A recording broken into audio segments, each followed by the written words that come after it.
जंगल में एक संत रहता था। इस संत के आश्रम में कई सारी गाय थीं। एक दिन इस संत के पास एक गरीब व्यक्ति आया और उसने संत से कहा कि मेरे पास रहने के लिए कोई जगह नहीं है और कई दिनों से मैं भूखा हूं। आप मुझ पर अपनी कृपा करो और मुझे अपना शिष्य बना लो ताकि मैं आपके साथ आपके आश्रम में रह सकूं। संत ने इस गरीब व्यक्ति की बात मान ली और उसे अपना शिष्य बना लिया। संत ने उसे एक गाय दे दी और कहा कि तुम इस गाय की सेवा करो और इससे मिलने वाला दूध केवल तुम्हारा ही होगा। इसके अलावा रोज तुम 2 बार भगवान के नाम का जाप भी किया करो। संत की बात को मानते हुए शिष्य ने गाय की सेवा करनी शुरू कर दी और रोज भगवान का नाम लिया करता था। गाय से मिलने वाला दूध शिष्य खुद ही पी जाता था। आश्रम में रहकर शिष्य काफी खुश था और एक दिन उसने संत का धन्यवाद करते हुए उनसे कहा कि आपकी वजह से ही मेरा जीवन सुखी हो पाया है। संत मुस्कुराकर बोले, ये तो अच्छा है। फिर उस गरीब आदमी का कुछ दिन बाद ही गाय खो गई।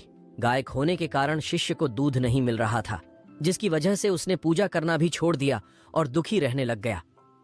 शिष्य ने संत से मुलाकात की और संत को बताया कि उसकी गाय खो गई है, जिसकी वजह से उसका मन मंत्र जाप में भी नहीं लग रहा और वह कई दिनों से दुखी है।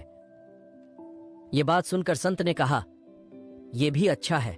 और कुछ समय बाद शिष्य को गाय वापस मिल गई और वो फिर से खुश रहने लग गया। शिष्य ने यह बात संत को बताई। संत ने गाय मिलने की बात सुनकर कहा, यह तो अच्छा है। यह सुनते ही शिष्य हैरान हो गया और उसने संत से कहा, मेरे जीवन की हर परिस्थिति में आप अच्छा है, यही क्यों कहते हैं?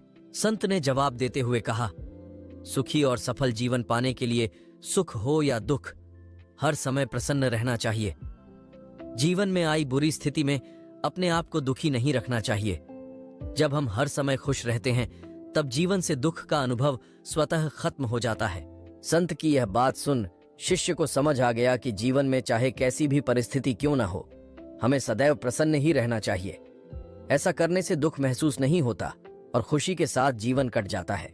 इस कहानी से हमें यह सीख मिलती है कि हमारी परिस्थिति कैसी भी हो, हमारा समय अच्छा या बुरा चल रहा हो, हमें हमेशा खुश रहना चाहिए। इससे हमें दुख का एहसास नहीं होता है।